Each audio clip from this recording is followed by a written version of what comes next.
नीतीश कुमार ने लड़की का हिजाब इसलिए उतारा क्योंकि वो एक जीनियस हैं और गधे तुम हो जो फेसबुक और इंस्टा पर स्टोरीज लगाकर फोकट में शोर कर रहे हैं। देखो, नीतीश कुमार को पहले ही पता था कि अगर उसने लड़की का हिजाब खींचा तो इससे कंट्रोवर्सी हो जाएगी, मुस्लिम कम्युनिटी भड़क जाएगी। बट एट द एंड इससे फायदा नीतीश कुमार का ही होगा। लेकिन कैसे, आइए समझाता हूँ। देखो, आज के टाइम पर सबसे बड़ी करेंसी है अटेंशन। अगर आपने किसी का अटेंशन खींच लिया तो आप सबसे बड़े जीनियस हो। खुद ही इन लोगों को देखो, पुनीत सुपरस्टार, डॉली चाय वाला, 10 वाला बिस्कुट, आज ये सब के सब मिलियनियर्स हैं। ना ही इनके पास कोई स्किल था और ना ही कोई टैलेंट। और इस तरह के कई सारे क्रिएटर्स आज के टाइम पर मिलियनियर हैं क्योंकि इन्होंने लोगों का अटेंशन ग्रैब किया। अब बदनाम हुए तो क्या हुआ, नाम तो हुआ ना। अब ऐसा ही नीतीश कुमार ने भी किया, बदनाम हुआ, कंट्रोवर्सी हुई तो क्या हुआ, नीतीश कुमार पूरी कंट्री वाइड फेमस तो हो गए। और ऊपर से नीतीश कुमार का सबसे बड़ा vote bank Hindu vote bank ही है।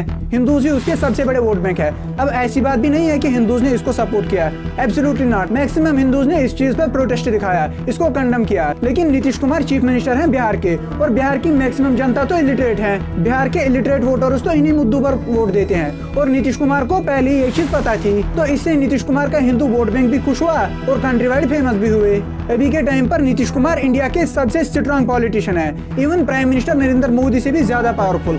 नीतीश कुमार चाहे तो एक दिन में मोदी सरकार को भी पलट सकते हैं। पूरी बीजेपी की गवर्नमेंट जो है नीतीश कुमार के ऊपर टिकी हुई है। अगर वो एनडीए ब्लॉक में अपना सपोर्ट पीछे खींच ले तो एक दिन में मोदी सरकार पलट जाएगी। तो आप खुद ही सोचो, इतने पावरफुल पॉलिटिशियन के सामने एफआईआर कौन कर सकता है। बाकी personal freedom, article 19, article 27, ABCD, ये सब कहने की बातें हैं। रियलिटी में इस तरह से काम नहीं चलता। और बेवकूफ वही लोग हैं जो फेसबुक और इंस्टा पर स्टोरीज डाल रहे हैं, बायकॉट नीतीश कुमार। भाई, नीतीश कुमार कोई कंपनी नहीं है कि आप उसका बायकॉट करोगे। इंडिया का सबसे स्ट्रॉन्ग पॉलिटिशियन है अभी के टाइम पर। मुझसे अगर पर्सनली पूछोगे तो मैं स्ट्रॉन्गली इस चीज को कंडेम करता हूँ। ये बहुत ही घिनौना, बहुत ही शेमफुल एक्ट है इंडिया के लिए। लेकिन फिर वही बात, हमारे प्रोटेस्ट बायकॉट करने से कुछ होगा नहीं। और मुद्दे पर साइलेंट रहना डरपोक और कायरों का काम है, बजाय इसके कि लोगों के बीच में अवेयरनेस फैलाओ, उन्हें ये समझाओ कि चीजें काम कैसे करती हैं। अगर आपको मेरी बात समझ आई तो ठीक है, नहीं समझे तो वीडियो को फिर से देखिए, हो सकता है आपकी बुद्धि खुल जाए।